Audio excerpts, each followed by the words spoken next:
Hey Harmonizers, it's time for a pretzel training update. This is her at her first horse show, not competing, just hanging out because we were there with some of the other horses competing in our lesson program, like Felix, who's there on the right, and she was able to chill out, just have some grass. I had Elfie there too, but couldn't have them both out at one time, so Elfie was in the trailer while I had Miss Pretzel out.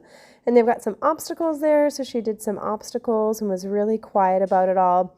She also was great in the warm-up arena. I took her in, even with the other horses cantering around. She's just like, yep, I'm a domestic pony now, and was really, really quiet about it. So I was really happy with how she did. She tied to the trailer great too while I gave her a quick brush. And all was going well. So now we're going to show you guys some of the lunging progress that we're going on here. And Pretzel is really tricky for lunging.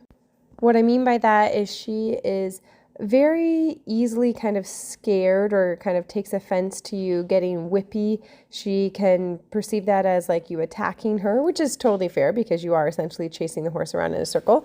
And she'll get kind of flighty and jumpy and like, you're trying to kill me. And I'm like, no, I'm really not. I just want you to like move faster than a snail pace.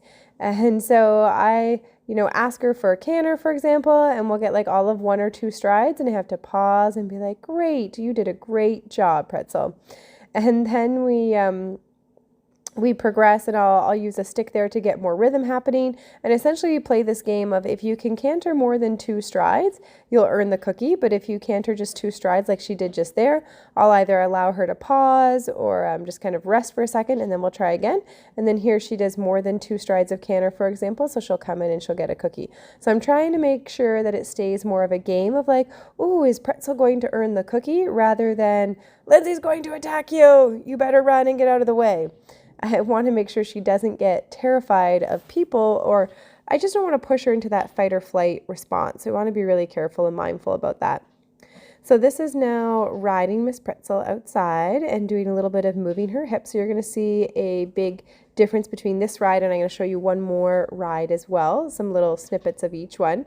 So she's doing really calm with me on her back and figuring out how to move away from leg pressure. So here I'm using my right rein and my right leg. And you'll see she kind of shuffles. Watch her back feet here. She's going to kind of step to the side. See how she does that right there? But she doesn't actually cross her hind legs. So I'm not going to give her a cookie yet. I'm just going to give her a little pat and say, thank you. That's like on the right track of what I want you to do. Can you try again and try a little harder, or try something a little different? And there, see how she actually crossed under with her back legs? So now I'm going to offer her that treat. So to try to help her understand, okay, like you're getting close to what I want you to do. So this footage here, I sped up super fast because it's very slow and tedious, but this is me trying to get those forward steps happening. So we're kind of like wiggling back and forth, getting a couple little steps. And then as she starts to figure it out, she starts to get a little bit smoother. We start to get some more forward steps happening. Pretzel is just so slow and thoughtful about her steps, and I want to be really careful that I don't start to really kick on her too hard, because although I'm using rhythm to get her to go forward, if that pressure changes from trying to be communicative, like communicating to her what I want her to do versus intimidating her into what I want to do, that's when we're going to run into some problems, and she's going to turn to fight or flight. She's going to get more emotional. She's going to get anxious, and I can tell that she'd probably be the type of horse to freeze and then get overwhelmed and explode. There are some types of horses that are much more prancy, don't stand still, much more fidgety, and those horses, it's usually more of a slower progression into taking off into a bolt. And then horses like Pretzel, where they're really slow, almost like barely moving, those are the types of horses that are like, oh, look how quiet they are, they're so quiet, and then it can turn into an explosion because they just get overwhelmed so quickly. Now, that's never happened with her. I just get the feeling that she'd be that kind of a horse. So I'm really respecting that this slowness that we're seeing is her very carefully thinking what she needs to do, not totally confident in it yet, and recognizing that if I rush her through her process of being able to think through that it's not going to go well. So even though it's slow and it's very tedious, I'm like, yay, Pretzel, you're walking. And you can see I'm doing like light little flaps with my legs, saying like, yep, like keep going. And like there she kind of stops. I just nudgy, nudge, nudge. And when she's going, I just try to keep her going a little bit if I feel her slowing down. So I'm trying to time my cue with my legs and my rhythm for that. If she's going, I just keep my seat going and keep moving. And if she's slowing down, then I use my legs. And it's so hard, guys. It's so hard. My personality is very go, go, go. All right, on to the next thing. That's why I love thoroughbreds too, because thoroughbreds have that more go, energetic personality, and I can just direct that energy, and I love it. This for me is really hard because I have to be so patient, but it'll be all worth it in the end. And then we've also been playing around with some different obstacles, trying to figure out what are we going to do for our freestyle competition. So this is a teeter-totter that we were practicing doing some teeter tipping. So we are training for the tip challenge, a Mustang training challenge. It's a Devil's Garden challenge in Pennsylvania. So we've got to do a freestyle class for that. She was also getting some chiropractor treatments, which I think was really good for her, and massage, as well as getting some beamer treatments. This is my little 2-year-old that was helping brush her. So this just kind of shows you how much quieter she's gotten, how much more trusting of people she's gotten, that my little one can be going all around her, helping brush her legs. And look how tolerant Pretzel is. She's like, okay, little human, I know you're not going to eat me. And then here's a little progression into another ride. You're going to see here that that slow, patient approach is going to be starting to pay off, where we did her hips, and now I'm going into moving her shoulders. And the steps are getting more sure about herself. She's still slow and really thinking through my requests, which I would rather than her being, really scared and going forward. I do prefer a horse that has, a little more energy, direct that energy a little bit more, but I appreciate that she's so slow and she's careful and she's really trying and thinking through everything. Here's a little bit of her backup. So you can see really early on into the training, I start moving around my horse's body parts. It's not just go, turn, stop.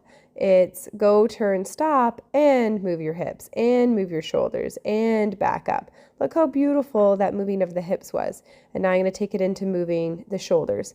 And this just really helps the horse with understanding that all of these cues or aids from my leg or from my rein are meant to mean something, and it's nothing to be worried about. It's also going to make her more flexible and start to carry herself a little bit better if we can start to move all these body parts, because it will start to help get rid of some of that brace that she has a little bit in there. And that's going to just help everything get a lot smoother, help her feel better about herself with how that ride's going as well. She's going to get a little cookie there because she's doing super awesome.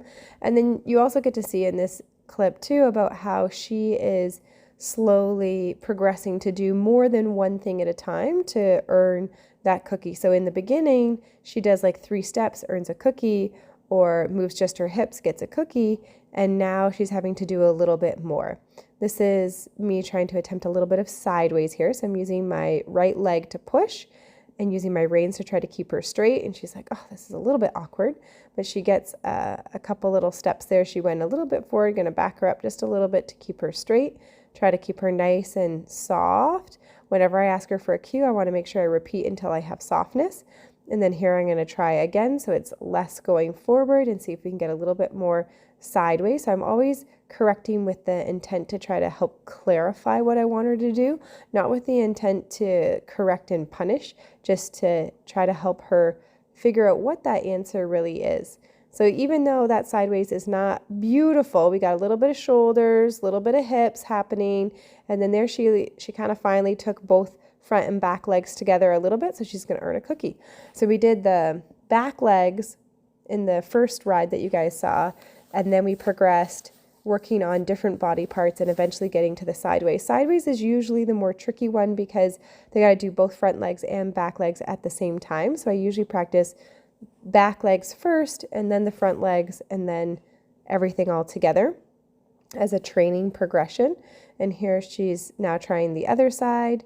So using that left leg, trying to make it really clear that there's only one side of my body that's asking you to move over. I remember I also cue them from the ground like this.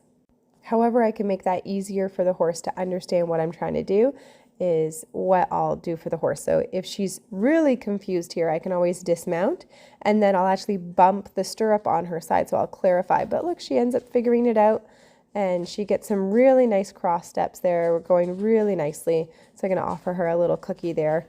Got a couple nice little steps. And then as she gets more sure about what that means, then we'll be able to get more steps before we offer that reward. So going for a walk has gotten so much better and smoother. So it's still really slow to start. Oh my goodness. It's like, all right, Pretzel, we're going to go forward. She's so cute though. She's like, are you sure you don't want any more fancy footwork? And I'm like, no, we can just go forward and check this out. She's like, okay, I understand walking. And so I'm going to be able to take her around the whole arena.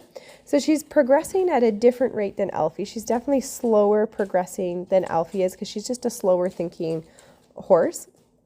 And it's really important for me anyways that we respect horses at their different thresholds and how they want to be trained. So Pretzel is really good at certain things more so than Alfie. Like Pretzel can do 4 feet on a pedestal super easy. That's because she's so careful with her feet and slow and careful. She finds that really easy. Whereas Alfie does not do 4 feet on a pedestal easily at all. He actually at this point has not done 4 feet on a pedestal. He finds it very challenging. So they're each going to have their own strengths and their own challenges. And I definitely progress them at their own level. I don't say, okay, well, Alfie's going walk trot, so you need to get trotting now. It's okay. She's still slow, showing me that she's not entirely confident here. So we're going to just spend a little bit more time at the walk, and Alfie's showing me he's not as comfortable on the bridges and things like that. So I'm like, well, I'm not going to pressure him to put all 4 feet on a pedestal yet. We're going to just get him really comfortable with 2 feet on the pedestal. There's no reason to overwhelm them and get them to a point where they don't like to learn. I want them to feel really successful at learning. I think of it as my horses are coming to school every day, and I want them to like their teacher, and I want them to want to learn. I don't want them trying to look for ways to sneak out of class or to pull pranks on the teacher. I don't want them to get into a mindset like that. So we want to keep it really positive and really rewarding, and only introducing a couple of new things each time. I don't want them to feel like, oh my gosh, I show up to school and like we gotta learn this new thing and this new thing and this new thing, and it's a lot. I want a lot of it to be fairly repetitive, so they're like, I'm a superstar, like I can do this. Think about when you were young and you were first going to school, how many days in kindergarten that you just showed up to color and draw the same pictures and write your name several times before you actually learn to write other words or other things. And that's just to build your confidence, so you know, okay, I can do this, I can show up and I can do this. And you end up getting this I can try attitude. Going on the pedestal there with her front 2 legs, that was the first time actually going on the pedestal with being under saddle. So that was pretty exciting there, feeling the rhythm up and down. She does 4 feet on the pedestal on the ground, but have not attempted that in the saddle yet. We got to do a lot more saddle riding before then. So I just sped up this footage going the other way because we did essentially the same thing going the other way. So just wanted to show you a little bit of what those rides look like. Like it's getting smoother, it's getting more consistent. She's walking further. She's getting lots of cookies. She's doing superstar things. And then we progressed to this point where now I felt like I could put a different rider on her. So this is Riley, one of the training assistants and summer staff, who's riding her for the first time. And look how great that walk is looking. It's getting a lot more rhythmic. Like there, she paused as she was turning there. She's got a waiter turn to go over the poles as the other horses there. You can see Riley's doing a little rhythm there to get her going. And Pretzel doesn't look upset at all. If you look at her ears, she's got thinking ears on. So she's looking at the poles, paying attention, and then she's got lots of ears flicking back towards Riley, which are asking questions of, okay, like what do I do now? And here there's other stuff going on. We've got summer camp going on, so we've got other horses riding around in different positions and lots happening.